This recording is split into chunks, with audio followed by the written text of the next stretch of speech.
हाय everyone, नमस्ते, welcome back to my channel.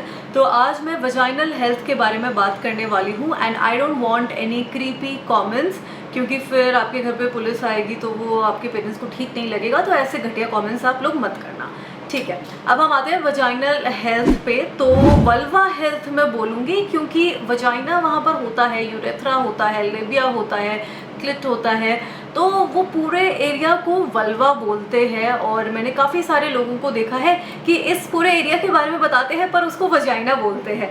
तो this whole area is not vagina. आप इस पूरे को वजाइना बोलते हैं, तभी लोग कंफ्यूज हो जाते हैं। टैम्पॉन्स और जब कप्स की बात आती है कि यार ये तो वजाइना में चल जाएगा, तो टॉयलेट कैसे करेंगे, कहाँ से करेंगे? तो टॉयलेट आप यूरेथ्रा से करते हैं, वहाँ पर अलग अलग चीज़ें होती है। तो इस पूरे एरिया को वल्वा बोलते हैं। तो वल्वा की हेल्थ के बारे में, वल्वा हाइजीन के बारे में हम बात करेंगे। And one more thing that I am not a doctor, मैं कोई एक्सपर्ट नहीं हूँ, मैं गायनेकोलॉजिस्ट नहीं हूँ। अगर आपको ज़्यादा प्रॉब्लम होती है तो प्लीज़ अपना चेकअप डॉक्टर से करवाए, गायनेकोलॉजिस्ट को दिखवाए। क्योंकि मैंने देखा है कि मेरी पीसीओडी की वीडियोस में भी जब ज़्यादा प्रॉब्लम होती है तो लोग मेरे से पूछने लगते हैं। तो भाई मैं डॉक्टर नहीं हूँ, ज़्यादा दिक्कत है आप डॉक्टर को दिखवाए। मैं सिर्फ उतना ही बता रही हूँ जितनी जानकारी मुझे है, तो मैंने सोचा आप लोगों के साथ मुझे शेयर करनी चाहिए। तो सबसे पहले मैं आपको एक फ़ोटो दिखाना चाहती हूँ जहाँ पे आप पूरा वल्वा देख लें। वह आप देख लीजिए वल्वा में क्या क्या कहाँ पर होता है, वो भी आपको पता चल जाएगा। और वजाइना क्या होता है वो भी आपको पता चल जाएगा। आपको पता है, पर ये सारी यूट्यूब वीडियोज़ देख देख के, अपने फ्रेंड्स के साथ ही डिस्कशन कर करके आप उस पूरे एरिया को ही वजाइना बोलने लगे हैं। तभी आप कंफ्यूज हो जाते हैं कि टॉयलेट भी हम यहीं से करते हैं, सेक्स भी हम यहीं से करते हैं, सब कुछ यहीं से होता है। ऐसा नहीं होता है। तो प्लीज़ आप इस पिक्चर का या तो स्क्रीनशॉट ले लीजिए या तो गूगल भी कर लीजिए। वल्वा की आप फोटो गूगल करेंगे तो आपको पता चल जाएगा कि कहाँ पर क्या क्या चीज़ें होती है। ये बात करते हैं कि हमें इस एरिया को क्लीन करना चाहिए या नहीं। लोग यूजुअली बोलते हैं कि आप पानी से भी क्लीन कर लीजिए तो ऐसे ही हो जाता है, या वॉश यूज़ नहीं करना चाहिए, आपका पीएच लेवल बिगड़ सकता है। कई डॉक्टर्स भी बताते हैं कि वजाइना को क्लीन नहीं करना चाहिए क्योंकि वो खुद ब खुद उस एरिया को क्लीन कर लेता है। तो वजाइना को क्लीन नहीं करना चाहिए। डॉक्टर ने ये बोला है, डॉक्टर ने ये नहीं बोला है कि वल्वा को ही क्लीन मत करो। आप इस पूरे एरिया को क्लीन कैसे नहीं कर सकते हैं? कई लड़कियां बोलती है नहीं, डॉक्टर ने तो उस वीडियो में बोल दिया वजाइना को क्लीन नहीं कर रहा है। तो वजाइना के अंदर you don't have to insert any product, अंदर नहीं करना है, वो चीज़ मना करा है। ये पूरा एरिया, यहाँ पे आपके सिबेशियस ग्लैंड्स होते हैं, स्वेटिंग होती है, पूरा वो कवर रहता है अंडरवेयर से, तो इतना पसीना आता है, कोई वेंटिलेशन नहीं होता है। आप किसी दिन ऐसे रह जाएंगे कि आपने मुंह पर ऐसे फेस वॉश ही नहीं करा, ऐसे सिर्फ पानी से धो लिया, हो गया। खैर उससे कंपैरिजन करना तो ठीक नहीं होगा, पर फिर भी आप ये सब चीज़ें देखिए, क्योंकि इचिंग होती है, वहाँ पर स्वेटिंग होती है, बाल होते हैं, तो सीबम प्रोडक्शन भी होगा ही। तो वल्वा को तो आप क्लीन कर सकते हैं ना। और वल्वा को क्लीन करने के लिए आप कोई वॉश यूज़ कर सकते हैं या कोई सोप भी यूज़ कर सकते हैं, पर इसके लिए आप ये देखिए कि उससे आपका पीएच नहीं बिगड़े और फ्रेग्रेंस फ्री हो। तो वॉश के लिए मैंने अभी तक एक्सटोन यूज़ करा है, कुछ भी स्पॉन्सर्ड नहीं है, जो भी मैंने यूज़ करा है मैं वही आपको बता रही हूँ। और वी वॉश यूज़ करा है, एवर्टीन यूज़ करा है, पर इन सब में फ्रेग्रेंस होती है। तो मैं ये चाहूँगी मुझे कोई ऐसा वॉश यूज़ करना है जिससे पीएच भी हमारा बैलेंस रहे और फ्रेग्रेंस फ्री हो, क्योंकि हमें कोई एडेड एक्स्ट्रा फ्रेग्रेंस वहाँ पे नहीं चाहिए, ना तो हमें ज़रूरत है। तो आप उसको क्लीन करिए, ठीक है। वजाइना को नहीं करना है, वजाइना खुद ब खुद हो जाएगा, पर वल्वा को क्लीन करना है पूरे। आपको आपके लिबिया को क्लीन करना है। लिबिया भी यहाँ पे लिखा होगा, that is the inside area, यहाँ पर वजाइना नहीं, लिबिया, ये जो लिप ऐसे जो होता है, तो इधर भी आपको थोड़ा सा उसको क्लीन करना ज़रूरी है कि इचिंग वगैरह नहीं हो। तो हुआ क्या ना, यही देखने के लिए मैंने अभी 2 महीने से कोई वॉश यूज़ नहीं करा। मैं ऐसे ही पानी से ही उसको क्लीन कर रही थी। और बहुत सालों से मैं वॉश यूज़ करती हूँ, दिन में एक बार यूज़ कर लेती हूँ नहाते टाइम, और पीरियड्स के टाइम तो मुझे यूज़ करना ही होता है, तो वो भी एक बार ही सुबह में जब नहाते टाइम, या शाम में भी अगर कभी नहा लिए, ज़रूरत हुई तब यूज़ कर सकते हैं। तो मैंने जब अभी ये 1-1.5 महीने से यूज़ नहीं करा कोई वॉश, तो हुआ क्या ना, मुझे इचिंग बहुत ज़्यादा होने लगी थी, मेरे लेबिया में इचिंग होने लगी थी और मुझे ठीक नहीं लग रहा था, डिस्कम्फर्ट होने लगा। फिर मैंने उसे और अच्छे से क्लीन करा कि उसको और ढंग से क्लीन करते हैं, एक टॉयलेट पेपर लेकर के अंदर का एरिया भी ढंग से क्लीन करते हैं, क्योंकि ऐसे पानी से सिर्फ नहीं हो पा रहा था क्लीन। तो जब मैं उसे ढंग से नहीं कर रही थी ना क्लीन, तब मुझे ऐसे इन्फेक्शन हो गया था। तो मुझे लगता है कि मुझे वॉश की ज़रूरत है, पर देखिए सबका डिपेंड करता है कि आपको ज़रूरत है कि नहीं। पर मैं सजेस्ट करूँगी कि अपने पूरे वल्वा को क्लीन करने के लिए आप कोई वॉश या फिर सोप यूज़ करें, और वजाइना को नहीं, कुछ अंदर क्लीन नहीं करना है, वल्वा को, लेबिया को आपको क्लीन करना चाहिए। और एक और चीज़ कि जब भी आप टॉयलेट करते हैं तो उसको पानी से ना थोड़ा सा साफ़ कर लीजिए, और फिर आप उसको वाइप भी कर सकते हैं, क्योंकि पानी अगर रहेगा तो मॉइस्चर बनेगा वहाँ पर, जिससे कि आपको इचिंग इरिटेशन हो सकती है, क्योंकि कई लोगों के बाल भी होते हैं वहाँ पर, बहुत सारे लोगों के होते हैं, तो वहाँ पे पानी भी रहेगा, मॉइस्चर बन जाएगा, स्वेटिंग होने लगेगी। तो उसको क्लीन कर लो, पानी से सिर्फ कर लो जब भी आप टॉयलेट करने जाओगे। और फिर आप टिश्यू पेपर ले सकते हैं, टॉयलेट पेपर ले सकते हैं, वो नहीं है तो कोई एक सेपरेट क्लॉथ रखिए कि जिससे आप उसको क्लीन कर ले, ड्राई कर ले उस एरिया को, पानी नहीं रहना चाहिए। और अगर आप सेक्सुअली एक्टिव है तो before sex and after sex उसको पानी से एक बार क्लीन ज़रूर कर लीजिए। अच्छा, वजाइना की ना एक नेचुरल ओडर होती है, सबको अपनी अपनी ओडर पता होगी कि कैसी होती है, जो यूजुअल होती है। पर अगर आपको लग रहा है कि कोई अनयूजुअल स्मेल है, कोई फाउल स्मेल आ रही है और सफ़ेद पानी आ रहा है, यीस्ट इन्फेक्शन हो सकता है, इचिंग भी हो रही है, ज़रूरी नहीं है इचिंग भी हो, पर जैसे सफ़ेद पानी आ रहा है, जब फाउल सी भी स्मेल आए ना, आपको अजीब सी स्मेल लगे कि नहीं ये ऐसा क्या हो गया, ये कैसी सी स्मेल आ रही है, तो ऐसा नहीं कि डीओ और वहाँ पे परफ्यूम्स लगाने लगो। इनके डीओ और परफ्यूम्स भी आते हैं, वो तो बिल्कुल भी मत लगाना, ऐसा नहीं लगाना चाहिए, ठीक है। तो अगर ऐसी कोई स्मेल आती है या फिर डिस्चार्ज होता है जिसमें से फाउल स्मेल आ रही है, इचिंग होती है, तो ये यीस्ट इन्फेक्शन भी हो सकता है। तो इसमें आप गायनेकोलॉजिस्ट को दिखवाइए, वो आपको मेडिसिन वगैरह देंगे जिससे ये ठीक हो जाएगा। मैं आपको किसी मेडिसिन का नाम नहीं बताऊंगी। यीस्ट इन्फेक्शन की एक टैबलेट आती है, वो शायद 1 या 2 दिन खानी होती है, तो उससे ठीक हो जाता है। पर मैं आपको एक क्रीम बता रही हूँ जो आपके पास होनी चाहिए हमेशा, और ये है सरफाज SN क्रीम, ठीक है। इसकी मैं फ़ोटो लगा दूंगी, आप चेक कर लेना। जैसे आपके लेबिया में ना इचिंग होने लगती है, बहुत ज़्यादा खुजली होने लगती है उस एरिया में, अक्सर उसी एरिया में होती है जो ये अंदर की तरफ ऐसे होता है, वजाइना में नहीं, लेबिया में बहुत ज़्यादा खुजली होती है। तो लेबिया में आप इस क्रीम को लगा सकते हैं, आपको आराम मिलेगा, है ना। जलन होने लगती है, इचिंग बहुत ज़्यादा होती है, तो ना वहाँ पे जितना आप नेल्स लगाएंगे ना तो उतना वो और बढ़ता जाएगा। तो बेटर होगा आप इस क्रीम को अप्लाई कर लीजिए, तो उससे आपको रिलीफ मिलेगा, पर डॉक्टर को भी आप ज़रूर दिखवा लें। अच्छा, इस एरिया पे बाल होने चाहिए कि नहीं, ये भी बड़ा एक कॉन्ट्रोवर्शियल क्वेश्चन रहता है। मैं अगर लेज़र की बात करती हूँ तो वहाँ पर कई लड़कियाँ लड़ाई करने आ जाती है, नहीं बाल होने चाहिए, ये प्रोटेक्ट करता है, ऐसे करता है। तो मैं आपको सच बता रही हूँ अपने एक्सपीरियंस से, मेरे जब बाल थे मुझे इन्फेक्शन ज़्यादा होता था, बहुत रेगुलरली होता था, साल में 2-3 बार तो मुझे इतनी इचिंग होती थी, 3 तो मैं कम ही बता रही हूँ, ज़्यादा होती थी। क्योंकि होता क्या ना कि बाल आपके रहेंगे, मेरे साथ जो ये हुआ, मतलब मुझे ठीक नहीं लगते बाल आपके रहेंगे जितना, तो मॉइस्चर भी रहेगा, पानी भी रहेगा, ब्लड भी रहेगा, क्योंकि पीरियड में जब ब्लड होते हैं तो और ज़्यादा वहाँ पे स्वेट, मॉइस्चर और ज़्यादा आ जाता है, जिससे इचिंग होने लगती है। और मेरे साथ ये इतना हुआ है ना कि आफ्टर पीरियड्स, क्योंकि आप देखिए पैड लगा रहे हैं, ब्लड भी आ रहा है, उसके ऊपर आपका अंडरवेयर है, तो बिल्कुल सफोकेट हो गया है वो आपका एरिया। तो इचिंग मेरी हर बार होती ही थी आफ्टर पीरियड्स, मुझे प्रॉब्लम होती थी। फिर मैं पूरे टाइम इस क्रीम को लगाती रहती थी और कुछ दिनों के बाद ठीक हो जाता था, सिर्फ इचिंग ही होती थी, ऐसा नहीं कि कुछ ऐसे यीस्ट इन्फेक्शन हो गया है। पर खुजली, रैशेस हमेशा होते थे बाल की वजह से, तो इसलिए मुझे पसंद नहीं है इतना ज़्यादा ऐसे मॉइस्चर बने, स्वेट आए, तो वो मुझे ठीक नहीं लगता है। तो अब आते हैं pad versus menstrual cup versus tampons. तो मैं अपनी प्रेफरेंस बताऊं तो मुझे पैड्स बड़े पसंद है। मुझे मेंस्ट्रुअल कप के साथ क्या प्रॉब्लम हुई थी मैं बताती हूँ। मैंने लगाया था पर मुझे थोड़ा अनकंफर्टेबल लगता है, और फिर मैंने और भी औरतों से पूछा कि आपको कैसा लगता है, तो उन्होंने भी बोला कि ठीक नहीं लगता है। पर हाँ, कुछ मुझे आंटियों ने ऐसा बताया जिनके बच्चे हैं, नॉर्मल डिलीवरी हो गई है, तो वो यूज़ करती है और उनको बड़ा कंफर्टेबल लगता है। फिर मैंने उन लेडीज़ को भी पूछा जिनके सिजेरियन हुआ है, ऑपरेशन से बच्चा हुआ है, तो उन्होंने मेंस्ट्रुअल कप लगाया, तो उन्होंने भी बोला कि हमें भी ठीक नहीं लगा, बड़ा अजीब सा लग रहा है कि ऐसे जैसे पता नहीं क्या ऐसे खुल गया है, तो उनको भी ठीक नहीं लगा। तो किसी ब्रांड के अगेंस्ट मेरा कुछ ऐसे नहीं है, पर जितना मैंने लोगों से पूछा, जितनी मुझे जानकारी मिली, तो मुझे लोगों ने यही बताया कि जिनकी नॉर्मल डिलीवरी हुई है तो उनके लिए मेंस्ट्रुअल कप अच्छा है, ठीक है। तो मैं मेंस्ट्रुअल कप अब यूज़ नहीं करूँगी, मैंने 1-2 बार यूज़ करा है, पर मैं नहीं करूँगी, मुझे अनकंफर्टेबल लगता है, मैं नहीं कर सकती, मुझे दिक्कत होती है।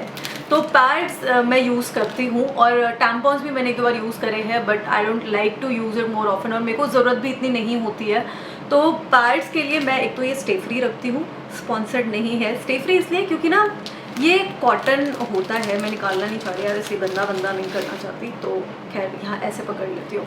तो ये ना कॉटन का होता है और बहुत सॉफ्ट होता है, तो किसी भी टाइप के ना रैशेज़ इससे नहीं होते, बहुत सस्ता भी आता है, तो ये यूज़ करना मुझे काफ़ी पसंद है। ये जो स्टे फ्री का कॉटनी सॉफ्ट आता है, ये ब्लू पैकेट वाला, तो जब मुझे स्पॉटिंग वगैरह होती है जैसे फर्स्ट डे पर, उससे पहले भी एक दो दिन स्पॉटिंग हो रही हो तो ये पैड ठीक है, और लास्ट के जैसे फोर्थ या फिफ्थ डे पे होता है तो ये मुझे बिल्कुल ठीक लगता है।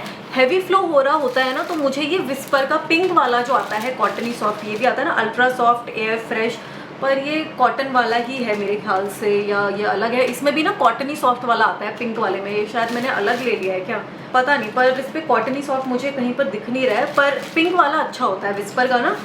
ये आते हैं अंदर पर डिफरेंट कलर का भी हो सकता है, पर ये अच्छा होता है। ये कार्मेसी के भी पैड्स मेरे पास है, तो ये भी मुझे पसंद है, इनके लिए मैंने पहले वीडियो करी थी, पर यहाँ पर मैं आपको सच बता रही हूँ। तो मीडियम फ्लो जब होता है तो ये मुझे पसंद है यूज़ करना, क्योंकि एक तो ये कन्वीनियंट है कि ना इसी में आप निकाल के अपना पैड रख सकते हो फेंकने के लिए, सिर्फ वैसे फोल्ड करो और इसके अंदर रख दो, ठीक है। और इनका जो फैब्रिक है, फैब्रिक बहुत अच्छा है अगर आप विस्पर से कंपेयर करें तो फैब्रिक के लिए ये ज़्यादा बेटर है, पर प्रॉब्लम ये है कि ये इधर उधर मूव हो जाता है, ये एक बस दिक्कत है कि मूव नहीं हो। मूव अगर नहीं होगा ना तो हैवी फ्लो भी इसमें ले लेगा। पर एक और चीज़ मैंने देखी कि ये थोड़ा सा ऐसा पतला है ना, तो जो पीछे की लेयर होगी पैड की, वहाँ पर मुझे ब्लड दिखता रहता है हैवी फ्लो में, तो ये भी एक प्रॉब्लम है। बाकी फैब्रिक अच्छा है, तो मीडियम फ्लो जब मेरा होता है तो मैं इस पैड को यूज़ करती हूँ। अच्छा, वजाइनल ओडर के लिए भी लोग पूछते रहते हैं, तो इसके लिए तो देखिए आपको डॉक्टर को दिखवाना होगा, पर ये ऐसी ओडर नहीं आए तो इसके लिए हमें अपने वल्वा का ध्यान रखना पड़ेगा, ठीक है। अब वल्वा का ध्यान रखने के लिए क्या करना है कि ज़्यादा मॉइस्चर उसमें नहीं आए, इतना स्वेट जो होता है ऐसे सफोकेशन नहीं हो, किसी पैड से इरिटेशन नहीं हो। अगर आप पैड यूज़ कर रहे हैं तो उसे कुछ घंटों पे चेंज करते रहिए, एटलीस्ट 5-6 घंटे के बाद तो चेंज कर ही लीजिए, कि उसकी फैब्रिक की वजह से ना, क्योंकि वो सिंथेटिक पॉलिएस्टर फैब्रिक भी होता है जैसे विस्पर का होता है, तो वो फैब्रिक की वजह से आपको एलर्जी हो सकती है। विस्पर का तो पिंक वाला मैंने आपको दिखाया, उसके जो बाकी ग्रीन वाले आते हैं या फिर स्टे फ्री के जो ग्रीन वाले आते हैं और भी पर्पल वाले आते हैं, तो उन सब से ना एलर्जी हो सकती है। सिर्फ ये ब्रांड का मैं नहीं बोल रही हूँ, ब्रांड अगर आपको कुछ ऐसा बुरा लग जाए आपके लिए नहीं बोल रही हूँ, बहुत सारे जो पैड जैसे होते हैं जो हैवी फ्लो को अब्जॉर्ब कर लेते हैं, तो वो सिंथेटिक की उस पर कोटिंग होती है, तो उससे एलर्जी होने के चांसेस बढ़ जाते हैं। तो इस चीज़ का ध्यान रखिए, इसलिए आपको कुछ घंटों के बाद चेंज करना चाहिए, ठीक है। और वॉश आप यूज़ कर सकते हैं जैसा मैंने बताया, ठीक है, पर वजाइना के अंदर आपको नहीं करना है यूज़, और परफ्यूम डीओ यूज़ आप नहीं करेंगे।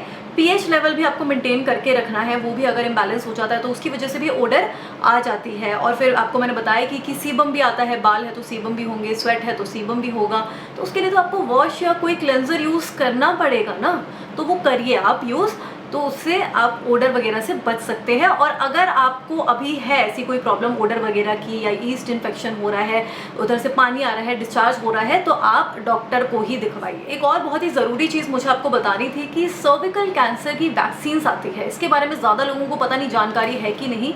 तो ये वैक्सीन्स बहुत टाइम से है मार्केट में, आप कभी गायनेकोलॉजिस्ट के पास जाएंगे तो वहाँ पर भी लगे रहते हैं इसकी वैक्सीन्स की, जैसे फ़ोटो वगैरह ये सब रहती है। तो ये आप कब लगवा सकते हैं, जब आपको पीरियड्स आ जाए, जैसे 13-14 साल की उम्र में, तो वो बच्चियाँ लगवा सकती है। टीनेज में लगवाए तो ज़्यादा बेटर रहेगा, क्योंकि ज़्यादा जितना आप डिले करेंगे तो वो उतना ठीक नहीं रहता है। मैं जब 19 साल की थी मैंने तब लगवाई थी। 3 इसके इंजेक्शंस आते हैं और मेरे ख्याल से 3-4 मंथ के ड्यूरेशन में ही आपको लगते हैं। थोड़े महंगे आते हैं, थोड़े महंगे क्या, काफ़ी महंगे आते हैं, 15-20 हज़ार तक की आपको ये वैक्सीन्स मिलेगी। और ब्रांड पर भी डिपेंड करता है, कई ब्रांड की 5,000 की भी एक इंजेक्शन आती है, कई ब्रांड की 8,000 की आती है, तो आपको इतना प्राइस तो 15,000 तो पड़ ही जाएगा। तो इसकी वैक्सीन्स आप लगवा सकते हैं, बच्चे जो भी है जिनको पीरियड्स हो गए हैं तो वो लगवा सकते हैं। अच्छा, एक ना पैप टेस्ट भी होता है, ये आप खुद नहीं करवा सकते, ये अगर आपको गायनेकोलॉजिस्ट सजेस्ट करते हैं तभी आप करवा सकते हैं। तो इसमें ना थोड़ा सा आपके वजाइना में से कुछ लिया जाएगा, ऐसे स्वॉब से कुछ निकालते हैं और फिर उसका टेस्ट करवाते हैं कि कुछ कैंसर वाला तो उनको नहीं दिख रहा है। और ये तब करवाते हैं अगर आपको कंटिन्यूअसली हर महीने पीरियड के टाइम पे कुछ ना कुछ प्रॉब्लम हो रही है, या स्पॉटिंग बहुत ज़्यादा, ब्लड बहुत ज़्यादा, इचिंग है। ऐसे नहीं कि मेरी बात सुन के आपको डरना है, ये ऐसे नहीं करवाना है। अगर डॉक्टर को डाउट होगा, गायनेकोलॉजिस्ट को किसी भी तरीके का शंका होती है, डाउट लगता है, तभी वो आपको रेकमेंड करेंगे पैप टेस्ट करवाने के लिए, वो खुद ही लिख देंगे। तो मेरे कहने पर नहीं, पर ऐसा होता है, ठीक है। तो अगर आप करवाते हैं या डॉक्टर आपको सजेस्ट करते हैं तो इस चीज़ से इतना डरना नहीं है, करवा लेना चाहिए कि बाद में कोई प्रॉब्लम हो। उससे अच्छा है कि शुरू में ही पहले ही पता चल जाए। अच्छा, तो मैंने आपको काफ़ी सारी चीज़ें बता दी है, पर कुछ बेसिक चीज़ें मैं आपको शॉर्ट में बता रही हूँ, उस चीज़ का ज़रूर ध्यान रखिएगा। लोग बोलते हैं क्लीन एंड ड्राई, क्लीन रखना है हमें, इस एरिया को ड्राई रखना है। ड्राई ऐसा नहीं कि बिल्कुल ऐसा ड्राई हो जाए कि खुजली होने लगे। ड्राई इसलिए कि मॉइस्चर नहीं है, पानी नहीं रहना चाहिए, गीला नहीं रहना चाहिए। ये गीलापन कुछ ऐसे डिस्चार्ज हो रहा है, वो सब चीज़ें नहीं होनी चाहिए। डिस्चार्ज है तो डॉक्टर को दिखवाइए। और जैसे पानी वगैरह है, टॉयलेट का ऐसे है, तो उसको टॉयलेट पेपर से आप साफ़ करिए, टिश्यू पेपर से साफ़ कर लीजिए, कॉटन के क्लॉथ से उसको साफ करिए, पैड ड्राई कर सकते हैं। इंटरकोर्स से पहले आपको वॉश करना है उस एरिया को। मेन विमेन, अगर आपका पार्टनर भी है उसको भी बोलिए साफ करने के लिए, एंड आफ्टर इंटरकोर्स, ठीक है। और कोशिश करिए कि कॉन्डम आप यूज करें। देखिए, वजाइनल इन्फेक्शन आपको आपके पार्टनर की वजह से भी हो सकता है, तो इसलिए मैं आपको बोल रही हूँ कि इंटरकोर्स से पहले और बाद में आप क्लीन कर लीजिए, दोनों ही क्लीन करिए, दोनों अपनी हाइजीन मेंटेन करनी है, ठीक है। कॉन्डम यूज करिए, मल्टीपल पार्टनर्स नहीं होने चाहिए। ये जो हुकअप वगैरह होते हैं, मैं तो वैसे इसके अगेंस्ट हूँ, क्योंकि आपको फिजिकली भी नुकसान करेगा, मेंटली भी नुकसान करेगा। ये एसटीडी, एचपीवी, अलग अलग तरीके के इन्फेक्शंस भी हो सकते हैं। तो ये सब चीज़ों से दूर रहिए और थोड़ा सा सावधानी बरतिए कि, है ना, प्रिकॉशंस लेना ज़रूरी है। सफाई रखिए, हाइजीन मेंटेन करके रखिए कि आपके पार्टनर से आपको इन्फेक्शन नहीं हो, और उनको भी बोलिए कि वो भी अपना ध्यान रखे अपने इंटीमेट एरिया का। तीसरी चीज़ कि अंडरवेयर आपका कॉटन का होना चाहिए। मैं बहुत बार बता चुकी हूँ, कॉटन ब्रीदेबल फैब्रिक होना चाहिए। सांस ही नहीं ले पाएगा, मुंह खुला है, ये खुला है, सांस ही नहीं ले पाएगा वो एरिया, तो प्रॉब्लम होगी ना। ये विक्टोरिया सीक्रेट नहीं बनना है, वो नेट और सैटिन का, पॉलिएस्टर का अंडरवेयर पहनकर कुछ नहीं होने वाला। कभी एक बार पहन लिया, पर आप ज़्यादातर आपको यही कोशिश करना चाहिए कि आपके डेली बेसिस पे आप कॉटन अंडरवेयर, अंडरगारमेंट्स पहन रहे हैं, ब्रीदेबल फैब्रिक होना चाहिए। और देखिए, मैं सजेस्ट करूंगी कि हमें अपने वल्वा को क्लीन करना चाहिए किसी क्लेंजर से या वॉश से। क्लीन करना ज़रूरी है, जैसा मैंने आपको रीज़न बताया कि सीबम है, मॉइस्चर है, स्वेट है, पूरा कवर रहता है, तो कोई क्लेंजर यूज़ करना ज़रूरी है जिससे हमारा पीएच भी बैलेंस रहे और फ्रेग्रेंस फ्री हो। अब बाल की अपनी चॉइस है, आप रख भी सकते हैं, नहीं भी रख सकते हैं। मुझे रखना ठीक नहीं लगता है, तो इसलिए मैं हटा देती हूँ। सोते टाइम अपने अंडरगारमेंट ज़रूर रिमूव करके सोइए। और एक और चीज़, जैसे जो भी आप पैड वगैरह यूज़ कर रहे हैं, अगर आप जो पैड यूज़ करते हैं आपको सूट नहीं कर रहा है, तो आप किसी और पैड पर स्विच करिए जो ज़्यादा सॉफ्ट हो और उनका फैब्रिक बेटर हो। जैसे कॉटन वगैरह के होते हैं, प्योर कॉटन तो देखिए नहीं होगा, कुछ मिक्स तो होता है, क्योंकि ब्लड फ्लो को भी तो जो होता है तो उसको बचाना है ना इधर उधर गिरने से, तो उसमें मिक्स तो होता ही है, पर फैब्रिक थोड़ा जैसे बेटर होगा ना, तो आपके ये रैशेज, इरिटेशन होने के चांसेस कम होंगे। जब भी कोई नया अंडरवेयर लाते हैं ना, तो उसको एक बार ज़रूर धो लीजिए, वॉश कर ही पहनिए, क्योंकि देखिए कितने सारे लोगों के हाथ लगे रहते हैं उस पर। स्टोर पर भी रहे तो कितने लोग उसको छूते हैं, यहाँ से आता है, फिर कहीं पर बनता होगा, कहीं से आता होगा, 10 लोगों के, पता नहीं 100 लोगों के हाथ रहते होंगे, ऑनलाइन भी आए तो कितने लोग छूते होंगे, तो इन्फेक्शन होने के चांसेस बहुत होते हैं।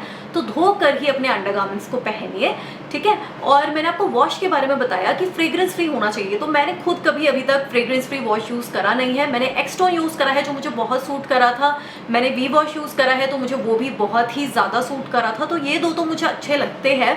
पर मैं भी सोच रही हूँ गायनेकोलॉजिस्ट के पास एक बार जाने का। मुझे कुछ ऐसे पीसीओडी रिलेटेड भी उनको पूछना था, और वॉश के बारे में भी मैं पूछ लूँगी, वो जो मुझे सजेस्ट करेंगी, तो वो नाम मैं यहाँ पर कमेंट सेक्शन में पिन कर दूँगी, तो आप लोग देख सकते हैं। और ये वीडियो आपके लिए इन्फॉर्मेटिव रही होगी, हेल्पफुल रही होगी ना, तो इसको लाइक शेयर ज़रूर कर देना। और आपके कोई सवाल होंगे, कुछ आप पूछना चाहते हैं, मुझे आंसर पता होगा तो मैं ज़रूर रिप्लाई करूँगी। आप कमेंट सेक्शन में कमेंट करके पूछ सकते हैं। और चैनल को आपने अभी तक सब्सक्राइब नहीं करा है तो सब्सक्राइब कर लीजिए, और मेरे सोशल मीडिया पे भी आप मुझे फॉलो कर सकते हैं, उनके लिंक्स नीचे डिस्क्रिप्शन बॉक्स में होंगे, ठीक है। चलिए, अपना ध्यान रखिए, मैं जाती हूँ, जल्दी मिलती हूँ आप लोगों से अपनी नेक्स्ट वीडियो में। बाय।